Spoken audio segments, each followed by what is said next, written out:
Good evening, ladies and gentlemen. A very warm welcome to the VIP Industries Limited Q2 and H1 FY22 earnings conference call. From the senior management, we have with us today Ms. Radhika Piramal, Executive Vice Chairman, Mr. Anindya Datta, Managing Director, and Ms. Neetu Kashiramka, Chief Financial Officer. As a reminder, all participant lines will be in the listen-only mode, and there will be an opportunity for you to ask questions after the presentation concludes. Should you need assistance during the conference call, please signal an operator by pressing star then 0 on your touchtone phone. Please note that this conference is being recorded. I now hand the conference over to Mr. Anindya Datta, Managing Director, VIP Industries Limited. Thank you, and over to you. Thank you. Good evening, everyone. Thank you for taking time out this evening to join us on this call to discuss the VIP Q2 results. At the outset, we had really a good quarter two with a revenue of 337 crore and more importantly a very sharp recovery from the disruptions of the previous quarter due to the second wave. We saw a recovery of 80%, and this recovery is measured against our base of 2019-20 number. In fact, the quarter gone by has been our largest revenue quarter in the last 7 quarters, including the 4 of 2019-20. We saw the business environment increasingly becoming better within the quarter and as the COVID cases came down sharply. Our key barometer to the airline passenger traffic data also saw a similar level of recovery. Airline passenger traffic saw a 60% recovery of the same compared to the same quarter 2019. However, international travel and schools, colleges predominantly remained closed and continued online, and we didn't have that demand. While the demand opened up, we faced 2 key challenges. One, we saw a sharp inflationary pressure building up in our raw materials, and this is also coming from the high ocean freight that we all know has scaled up at abnormally high level. Also, we had constrained supplies coming from the disruption in Bangladesh that happened with a lag of almost 4 to 6 weeks after what we saw in India. So the Bangladesh disruption continued way into August to the mid of the quarter. However, we had good and tight control on our fixed cost and all other cost heads, and that resulted into an overall good result. Few highlights, you would have all received the presentation. Our quarter 2 revenue from operations was 337 crores.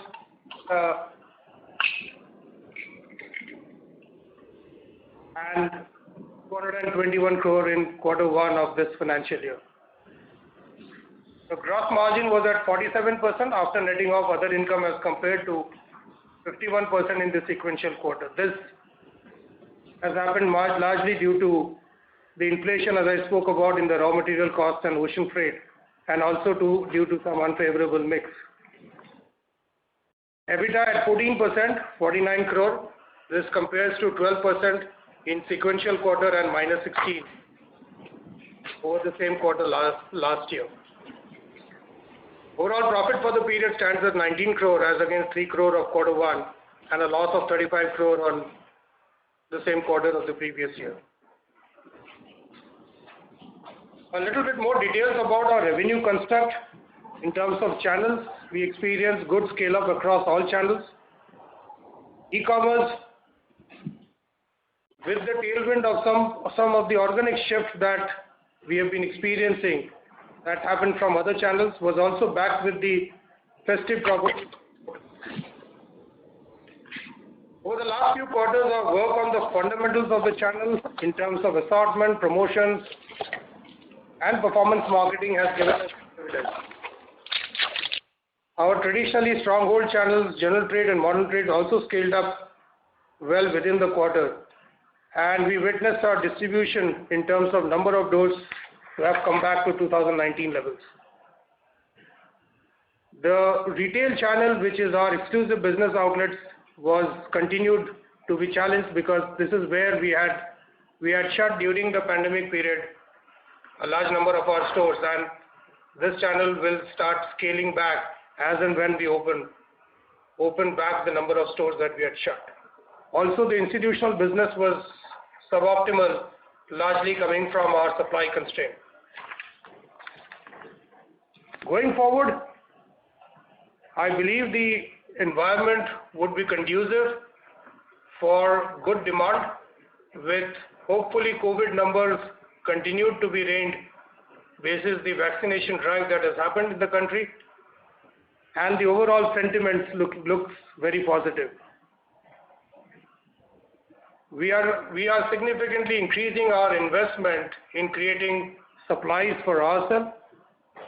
We are expanding our Bangladesh manufacturing plant, and we have invested roughly about 15. We are planning to invest roughly about 15 to 20 crores in the coming time to expand capacities there, as well as we would be investing in our India supply chain here in our own manufacturing to increase capacities. Also, we would now start aggressively investing beyond creating demand and generating preference for our brand. And this not only will be seen in the promotions and advertising that we do, but also in the kind of new that we are launching in the market today. The biggest challenge that will remain in front of us right now is to tackle the huge amount of inflation that we are foreseeing in the coming quarters. Overall, with the demand situation coming back, we are quite positive about the business going forward. Thank you, and I can now open the forum for questions. Thank you very much, sir. Ladies and gentlemen, we will now begin the question and answer session. Anyone who wishes to ask a question may please press star, then 1 on their touchtone telephone. If you wish to remove yourself from the question queue, you may press star, then 2. Participants are requested to use handsets while asking a question. Ladies and gentlemen, we will wait for a moment while the question queue assembles. To ask a question, please press star, then 1. The first question is from the line of Karan Khanna from Ambit Capital. Please go ahead. Yeah, hi. Thanks for the opportunity. And my first question is on your, as far as the raw material inflation is concerned.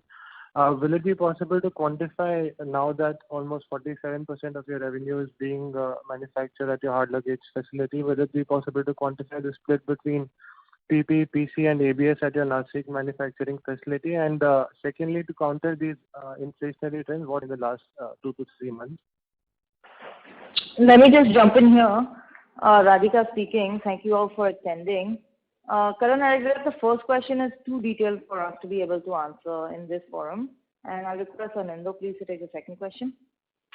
Yes, thanks, Radhika. Prices. So the price increases for the quarter gone by has been very little. The new products that we have launched has been priced in line with what we expect the raw material prices to be going up for.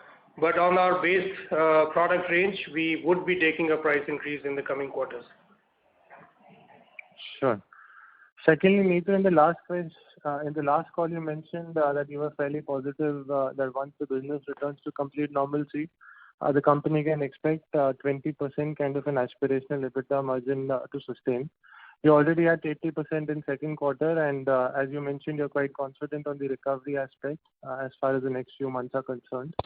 In that context, is it possible to get some sense on what sort of a sustainable EBITDA margin should be the company's EBITDA margin in the next few months in the context of the inflation that we are seeing on the raw material side?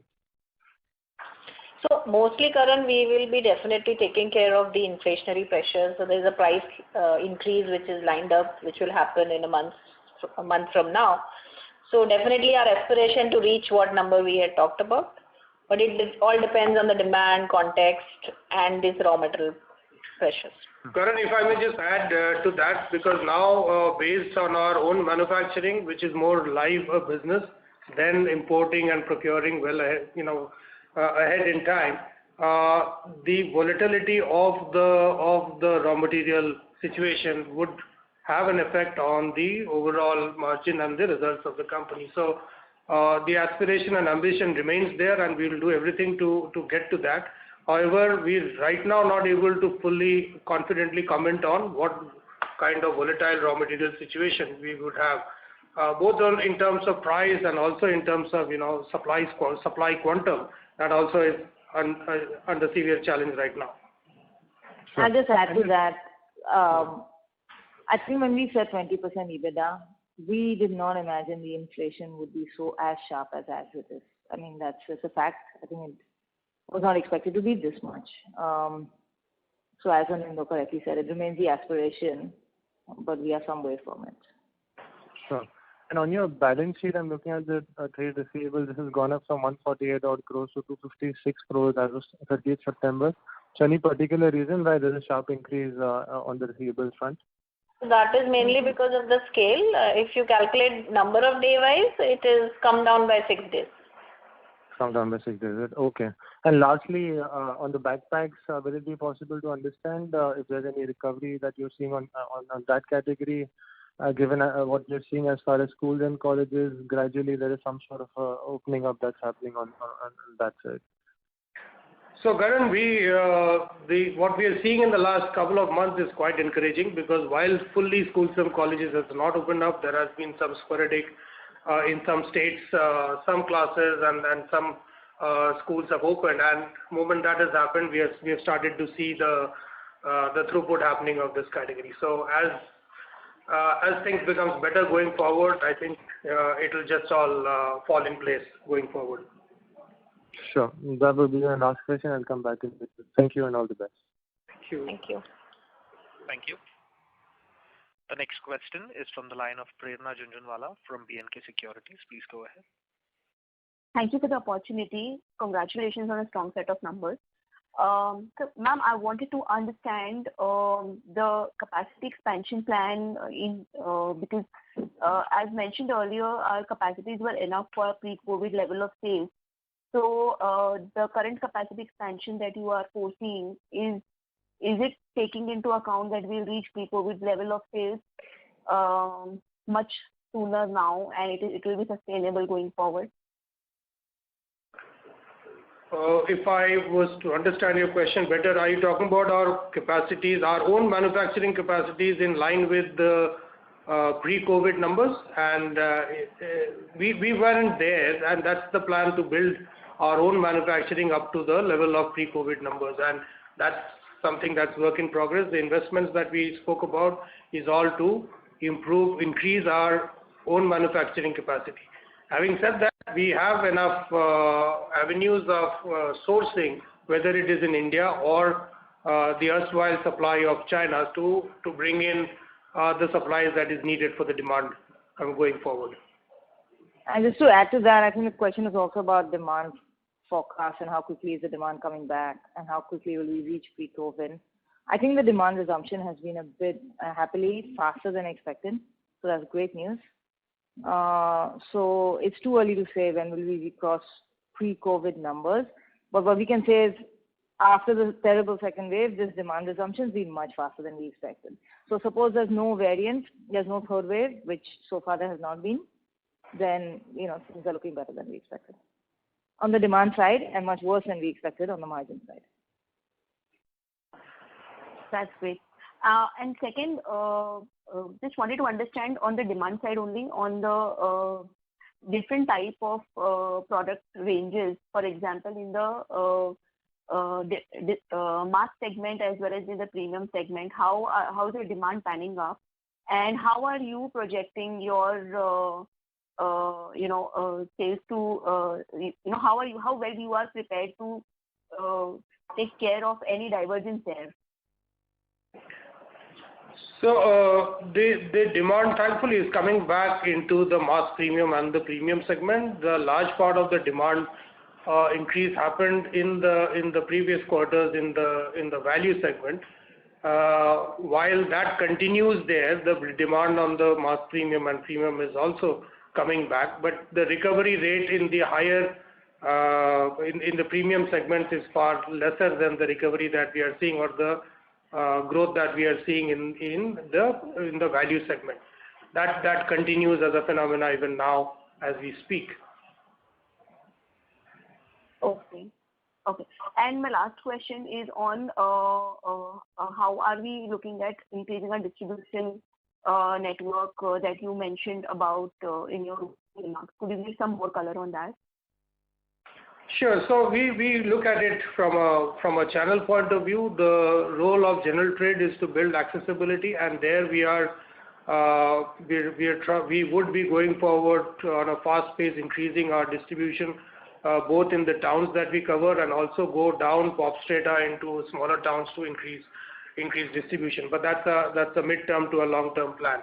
Channels like exclusive business outlets, where we had shut down company-run stores, and also a lot of franchisee stores shut down during the pandemic due to profitability issues. A lot of it is coming back, and in the next 2 quarters, we plan to aggressively try and take back our total number of retail stores or exclusive business outlets very close to the 2019 numbers.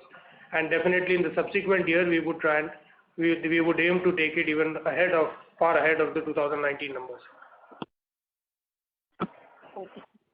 Okay. Any numbers that you would like to highlight on the distribution expansion, number of distributors, agents, dealers, etc.? I can talk about retail stores. We had about 500 of them.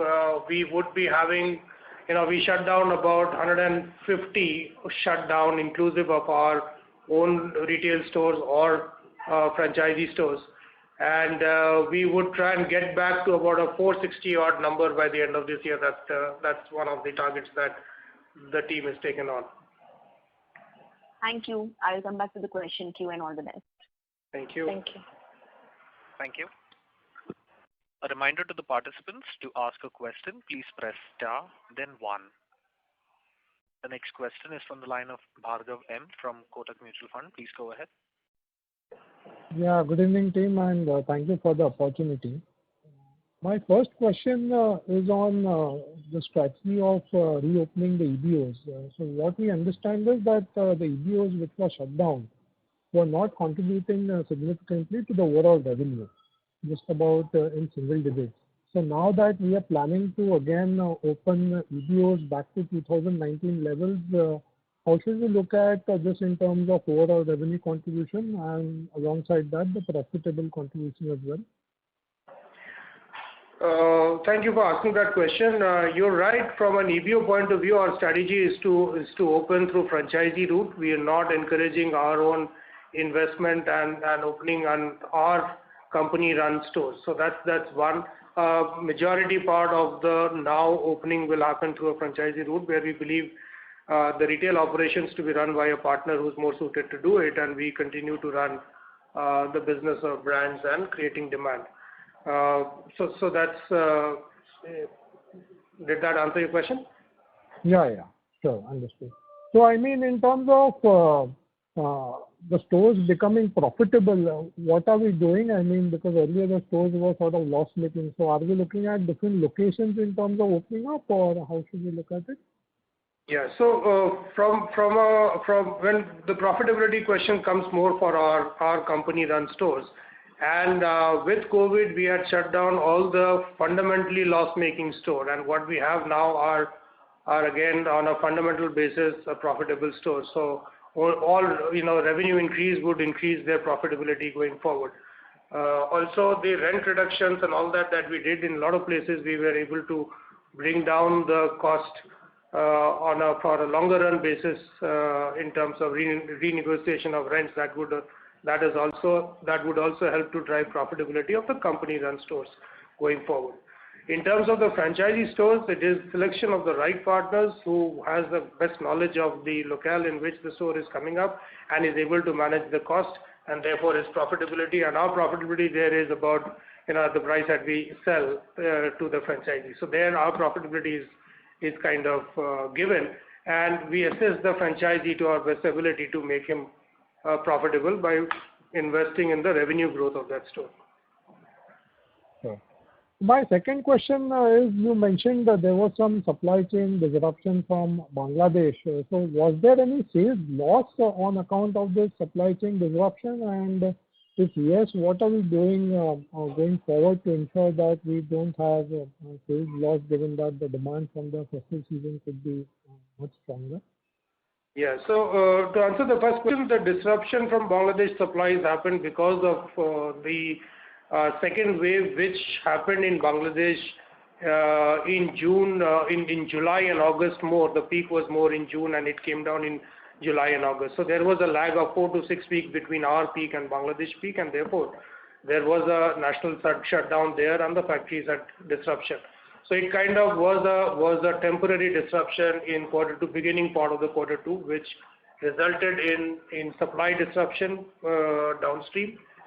We would have lost some opportunities of getting sale because of those that disruption.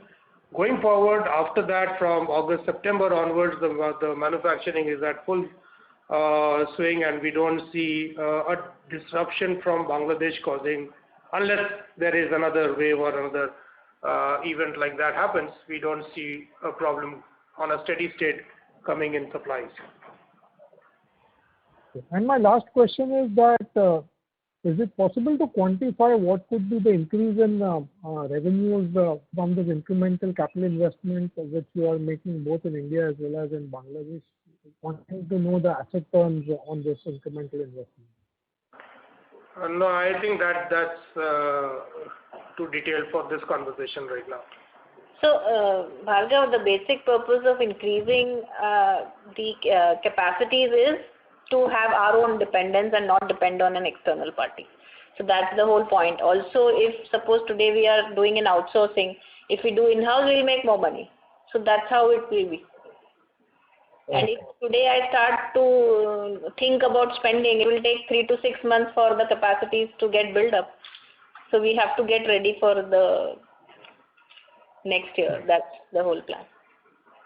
Just one last question. Out of this total inventory of about 330 odd crores, the composition is broadly the same as in the first quarter, or the backpack inventory, school bags inventory has started coming out? Yeah, backpack inventories have started coming off. Also, this also contributes more of raw material than FG fully, because we are getting ready for the next quarter. Great.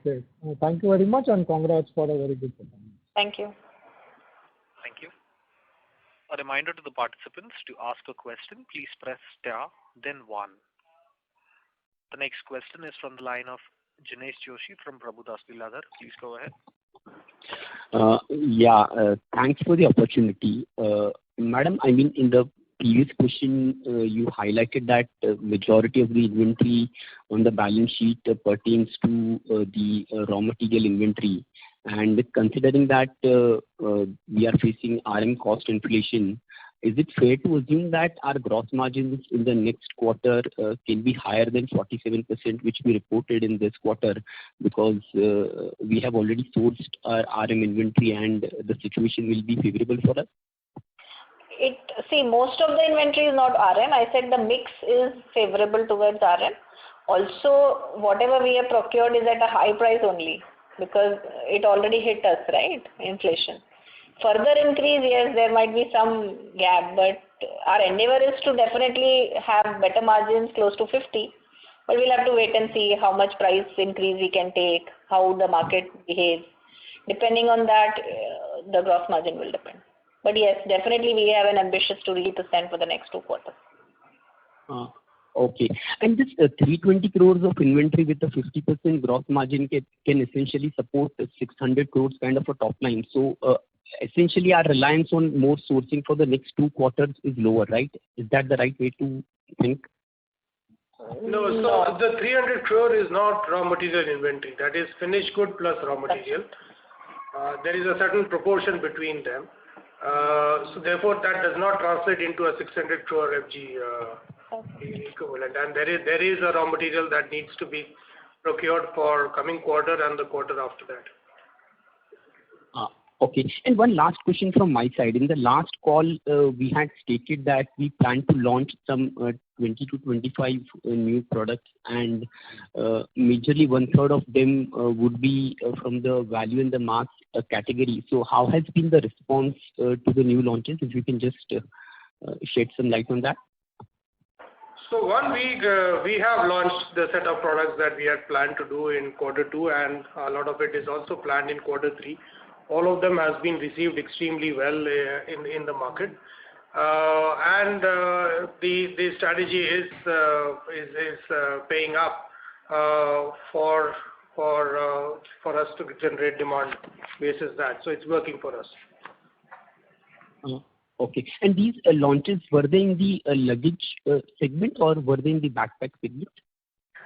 This was predominantly in the luggage segment, because in the backpack segment we are carrying some inventory from the past, as we spoke in the previous meetings, and once that inventory exhausts, we are going to come up with a completely new range in the subsequent, hopefully in the start of the next financial year. Okay, sir. Thank you so much. Thank you. The next question is from the line of Ronak Vora from OHM Advisors. Please go ahead. Hi, sir. Sir, just a question on the cost side. How much would be our cost savings due to COVID, which wouldn't come back into our P&L? So we had saved 180 crores in the COVID year, and 50% of this is sustainable, and 50% of this will come back when the business is back. Okay. Thank you. Thank you. The next question is from the line of Niket Shah from Motilal Oswal Mutual Fund. Please go ahead. Yeah, thanks for the opportunity and congratulations on a decent set of numbers. I have two questions. So first is, given the fact that we have seen such a big amount of e-commerce ramp up happening in the country, any thoughts of launching e-commerce specific or a D2C brand within luggage only for e-commerce? That's the first question. And the second question is, given Future was one of our largest customer and we had a very lumpy revenues there, with some clarity likely to emerge there, should one really assume normalization of those 250-300 crore bulky revenues coming back for us? To answer your second question, we are also looking forward to that and share the same sentiment, because as things normalizes in one of our largest customers, we have no reason not to believe that we should be able to get back to the similar revenues that we had in the past. And just one question. So we essentially lost about 350 crore of revenues. So we are the 85% of pre-COVID, assuming zero revenues from them, right? So in some sense, if that client would have been normalized, we would be above pre-COVID any which ways. No, it is not. It has not become zero for sure. It has reduced higher than, or its recovery is lower than other channels. But all the stores are functional, and our business continues with them at a suboptimal level compared to what we think can happen in those stores and with the banner. Sure. And on the internet specific brand? Oh yes, on your e-commerce question. So, well, that could be a strategy that we could look at, an exclusive brand, but mostly I think the codes of e-commerce is to really look at the consumer demand profile and to create our offerings in line with that. We're doing well there, and we continue to invest behind the demand that is coming up in e-commerce through our current brands and mostly through the portfolio that we are building under the current brands. So the same brand architecture and is taken forward in e-commerce, and we are mostly thrusting on the right mix that we need to develop for e-commerce there. Got it. And has there been any case in this quarter or what you're seeing right now where you're running short of inventory for certain SKUs, where demand is far higher than supply? Are you seeing those kind of situations happening currently? Yes, I spoke about that in the quarter that has gone by. We have faced several supply situations, and the cause of that was Bangladesh disruption, as I as I spoke about it. While there is no common thread across, any specific SKU or a range, but the production that happens in Bangladesh, that range had issues in the previous quarter in terms of supplies. But that's got corrected now for the coming quarters. Got it. And one final question, if I may squeeze in on exports, if you can just let us know any progress on that side, or is it continues to remain in slightly slower vein? So the export business continues, but there is no major thrust that we are doing in that side right now, largely coming from our supply side, and the idea would be to first fulfill the demand that is there in India, and in the near future in the domestic business before we start looking outside. And for Caprese, we plan to launch the Caprese into other channels and much more wider rollout. Any update on that? So in Caprese is the focus on e-commerce is the highest right now from Caprese channel point of view, Caprese brand point of view. But yes, we do play it in other channels as well. In the near future, we would like to go deeper into the e-commerce business with Caprese before we take it across many channels. Perfect. Thank you so much, and I'll come back. Best of luck. Thank you. Thank you. Participants, to ask a question, please press star, then 1. The next question is from the line of Gautam Bafna from Wisdom Torch. Please go ahead. Hi everyone. I believe demand is stronger in hard luggage segment in our case. So how much capacity do we have for hard luggage in house, and what is the current capacity utilization level over there? So you're right. The demand is in favor of hard luggage, and that's a welcome thing for us because that's been our stronghold in the past. We are, as I spoke about in Bangladesh, we intend to initiate hard luggage manufacturing as well in the near future. So today in Bangladesh, in the past we were doing largely soft luggage in Bangladesh, but in the future we are investing to create both molding as well as assembly of hard luggage in Bangladesh. So that's where we will expand. We are also looking at avenues of expanding hard luggage manufacturing within our Nashik facility to further create headroom in hard luggage. So my question was regarding the existing capacity and capacity utilization level. You can throw some light on that. So existing capacity is 100% utilized right now. Sure.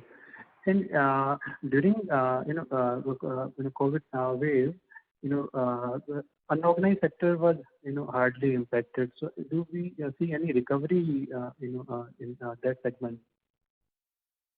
Recovery. Competitors from do we see unorganized players recovering back and giving us competition, or they are still hardly impacted?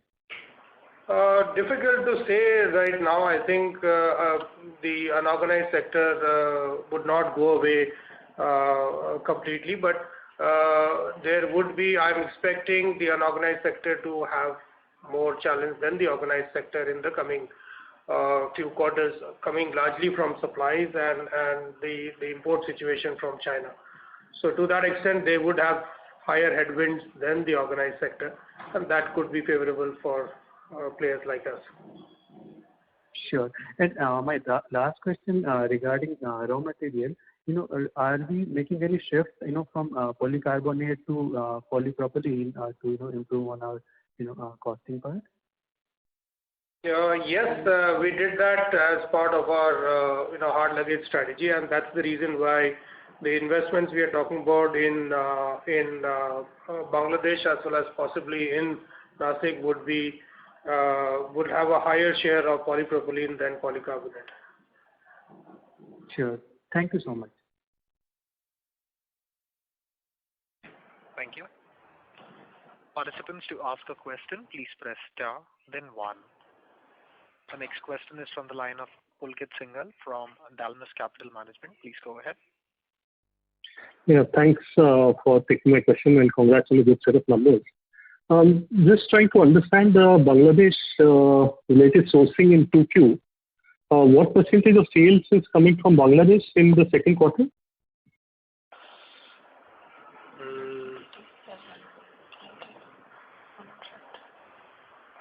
40. For quarter 2. Well, this would keep changing basis inventory levels, but roughly about 40% of the revenue came from what was manufactured in Bangladesh. Sure. And the decision to also manufacture hard luggage in Bangladesh, I'm just trying to understand the benefit vis-a-vis India.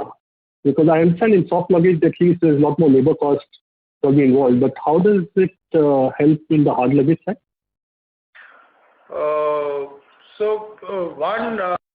The eastern part of the market could have a easier access from there, from a freight point of view.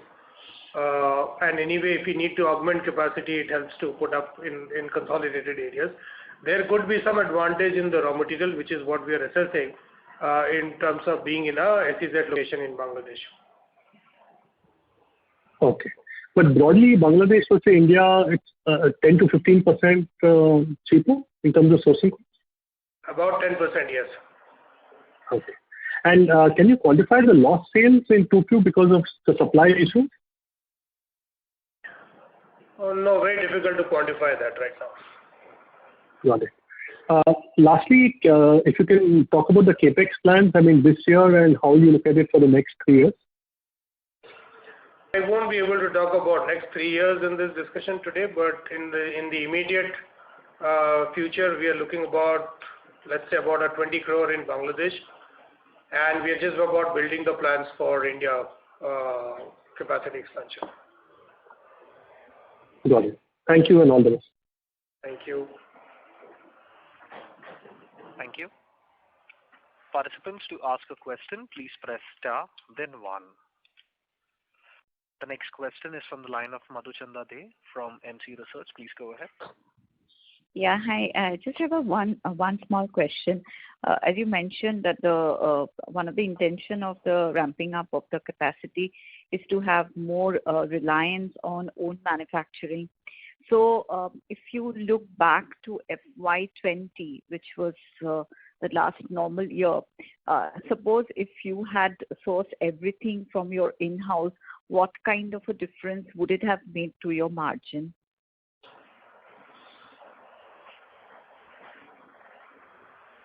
Yeah. 4%, 3 to 4%. At least that much. We can't give you a precise number, but I think it will be anywhere between 3 to 5% range. 3 to 5% and in the at the EBITDA level. Yeah. Yeah. Okay. Thanks a lot and all the best. Thank you. Thank you. Participants, to ask a question, please press star, then 1.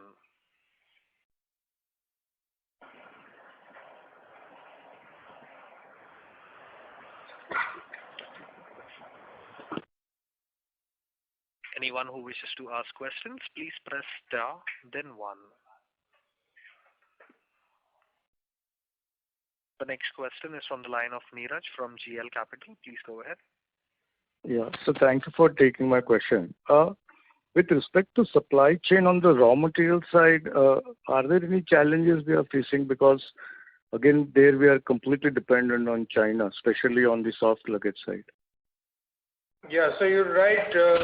We apprehend significant challenges going forward. It wasn't a challenged environment in the past, but China, with the rationing of electricity and the overall government giving less priority on lower value added products,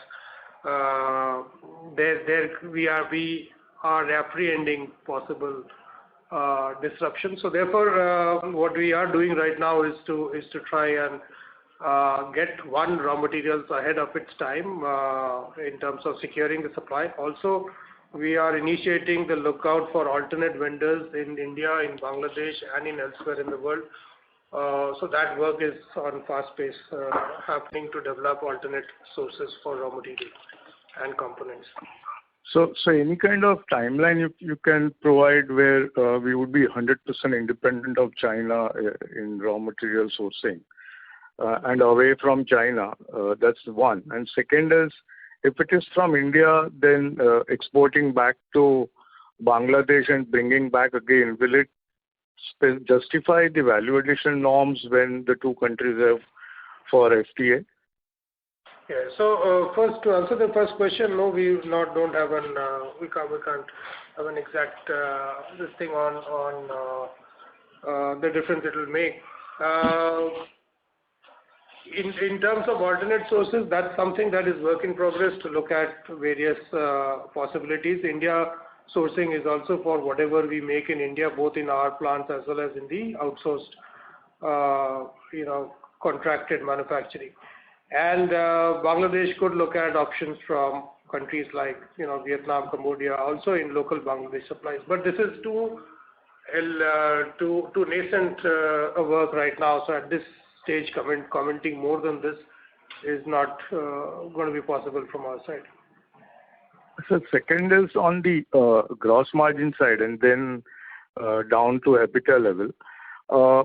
The raw material cost push is for everyone. It's across everybody on the earth. And I'm sure even similar, as you explained earlier, it is more hurting the unorganized sector.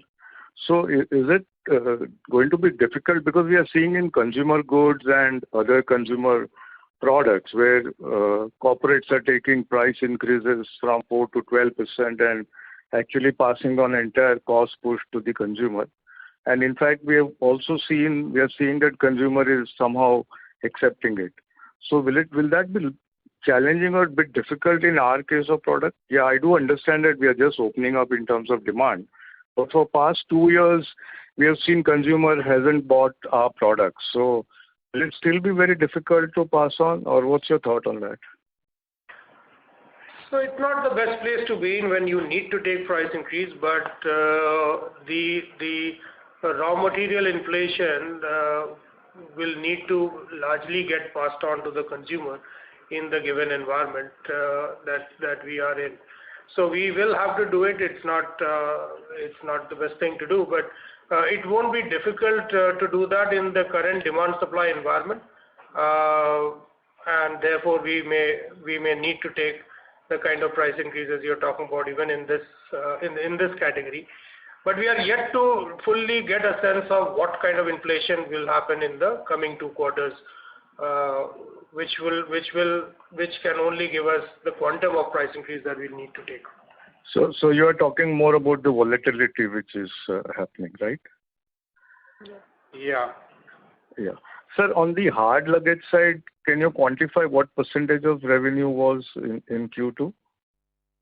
47%. Hard luggage over 47% overall. Yeah. Thanks a lot and wish you all the best, sir. Thank you. The next question is from the line of Pritesh Chheda from Lucky Investments. Please go ahead. Sir, I wanted to understand what is the mix on outsourcing and in-house manufacturing within that Bangladesh and India, and because I think both the places we have our own manufacturing. And how is this mix going to change over the next 2-3 years based on the investments that we have proposed to apply? So the mix used to be about 40-60 in the past, 40 in favor of our own manufacturing and 60 from buying of finished goods from outsourced manufacturing. Our aim is to take it to about 60-40 at the first level from purely own manufacturing to outsource, and that's the direction on which you're working on. And let's say within this 40 or 60, whichever you want to refer to in-house, how much would Bangladesh contribute in this? So Bangladesh would be about 35 to 40%, and the balance of that 60, what it would be Nashik or India manufacturing. Of the 60, okay. And I'm just confirming, Bangladesh is 100% subsidy for us, right? There's no JV partner there, right? No, it's 100% subsidy. Okay. Thank you very much. Thank you. Thank you. The next question is from the line of Akhil Parekh from Elara Capital. Please go ahead. Thanks for the opportunity. Just one clarification. In the previous remarks, you mentioned that we almost shut 150 odd stores during the pandemic, and we plan to bring that back live by end of this year, and that will be 416. That will be mainly through the franchisee route. Is that correct? That's right. Okay. So, would that change our product mix if we are opening more stores through the franchisee route versus the company-owned operated? Because in other product categories, we usually see that the product mix is on a more focused on the value products. If the store is a franchisee-driven store as against the COCO stores, would that be the case in VIP as well, or it won't? No. So franchisee product portfolio or the mix to be different from company-run store is not. It's not a fact. I think the product mix would remain same, because finally it is all depends on who is running the store, not what the store is to the consumer. So the mix will be similar to a company-run store. It's just the modus operandi will be different. We will not be running those stores ourselves. Okay. And of the 350 stores which are open right now, how much would be COCO stores and how much would be franchisee at this point of the time? So it's about 100 and 250. 100 for company run, about, I'm giving you a rough split, about 250 is franchisee run. Sure. Got it. And the second question is the RM part, the inventory part. We have around 300 crore of inventory, and we mentioned that a significant portion would be on the raw material side.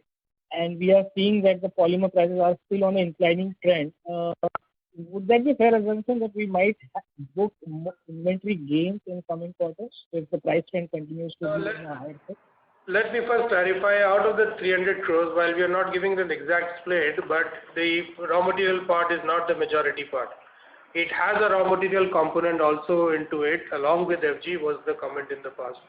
So we would not have a material, raw material arbitrage here in terms of having bought it early. So to that extent, polycarbonate and polypropylene that we use in India is mostly bought with a very minimum inventory in hand. So it's a spot that we buy. Sure, got it. Thanks for clarification and best wishes for coming quarters. Thank you. Thank you. The next question is from the line of Karan Khanna from Ambit Capital. Please go ahead. Yeah, hi. Thanks. I had a follow-up question. So Anindya, you mentioned that, to one of the previous participants, you mentioned that 3-4 years out, you're looking at 20% revenue contribution from Nashik and 40% from Bangladesh. If you look at this quarter, hard luggage, which is almost operating at 100% utilization, that's 155 crores contribution to your September quarter revenue. So in that context, is it fair to assume that Bangladesh peak revenue at, Nashik peak revenue at 600 odd crores, when you're keeping in mind the 60-40 split between own manufacturing and outsource? So 3-4 years out, you're looking at something like a 2,800 to 3,000 crores sort of a revenue potential. Is that what you're internally projecting?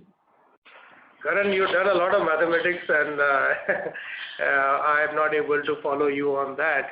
But somewhere you commented on the Nashik and therefore the hard luggage manufacturing.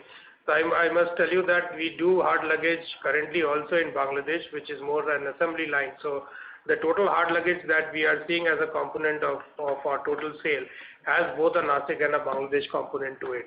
Where Bangladesh is also going to go up in hard luggage and Nashik also go up in hard luggage. Like we are going up in soft luggage in Bangladesh as well as in India sourcing. So, these are the three sources that we are going to rely on. We have our own manufacturing in Bangladesh, our own manufacturing in Nashik, and we would have exclusive manufacturing partners in India. This together should, over a period of maybe a couple of years, should become about 80-85% of our total manufacturing, and therefore that gives us a good control upstream and therefore a better control on our costs. Sure. Great. Thank you and all the best. Thank you. Thanks. Thank you. Ladies and gentlemen, in order to ensure that the management is able to address questions from all participants in this conference call, please limit your questions to two per participant. For any further questions, you may come back for a follow-up. The next question is from the line of Aditya Lalpuria from B&K Securities. Please go ahead. Thanks for the opportunity. I just wanted to ask, what is the brand strategy which the company is following? Like, which brand is the company focusing on, and which brand is the company looking to push in order from high to low? So we have a very robust brand architecture, and that's been a big asset that has worked for us in the past. Brands in VIP, as VIP, Skybags, Aristocrat, and Caprese. We plan to take these four power brands forward in the architecture that we have. So this doesn't evidently needs to have any kind of a change in that. Each brand has its own particular positioning within the product categories that they are in, and it is all about taking those brands and its equity to the next level as we go forward. Okay. And so, one more question, how is the demand panning out in the current festive season? If you can give a color on that. So as I said, demand is looking good. It looked good in towards the later part of the previous quarter, and it continues to be on the high as we speak in the festive season. So from a demand side, nothing much to complain, except that as international travel opens and schools and college opens, I think the premium end of the luggage segment as well as backpack demand, we are awaiting to open up. Okay, so this is helpful, sir. And just one last question, if I may squeeze in, sir. So, what is the status of the insurance claim? So currently the insurance file has moved to the HO. Since the amount is large, it has to go up to the board. So we are expecting some positive in next 2 to 3 months. Okay, ma'am. Thanks a lot. That's it from my side. Thank you. Thank you. The next question is from the line of Jaiveer Shekhawat from Ambit Capital. Please go ahead. Right. Thanks for taking my question. So, Mr. Datta, my question is in relation to, say, the upcoming festive season. Which of the micro markets do you expect to benefit the most? And Ms. Neetu, if you can just help us understand how it has been historically as well.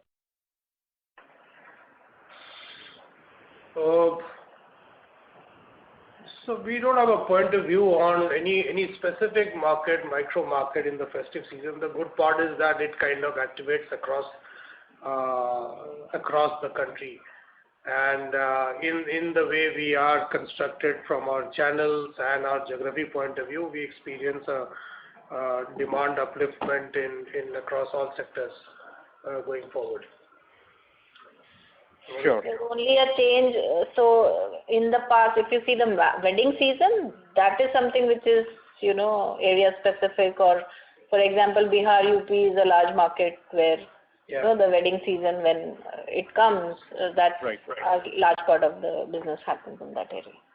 Right. And second, in terms of the Chinese supply chain disruptions and the kind of strained relationships that most of the players have been facing with these dealers, can you help me understand what is going on over there, especially say in terms of the credit period crunch or in terms of them not taking bulk orders? So one is the finished goods kind of procurement from Bangladesh, and the other is the raw material. The ties with our vendors in raw material and all that has been good and continues to be good. In China, they are facing an issue of power shortage, and therefore their ability to manufacture the demand that we are putting in front of them in raw material could be a challenge, and that is a possible disruption that we are preparing against. Sure. Thanks a lot. Thank you. The next question is from the line of Ankit Kanodia from Smart Sync Services. Please go ahead. Thank you for taking my question. My question was related to when the pandemic hit. My sense is that the unorganized sector was hit even more than the organized sector. Now, when assuming that we are coming out of the pandemic now, How do you see this situation? And the second question is related to how do we see our product mix and discounts during this festive season? Because we have noticed that one of our competitors have been running really huge discounts, and their products are available at really, really cheap price points in the modern trade segment particularly. Any color on that as per what our strategy is? So to answer your first question, and I think it was asked by someone in the previous questions as well. So organized sector, unorganized sector, we are yet to see what kind of situation the whole sector evolves into post-pandemic. Yes, there would be disruptions as it was for the organized sectors like us. It will be there have been disruptions in the unorganized sector also, and as I said, I expect the tailwind on the organized sector to be higher because of ability to come out of disruptions possibly better. So that's on the unorganized, organized, and versus organized sector. In terms of discounts, given the inflationary pressures that the whole industry is aware of, we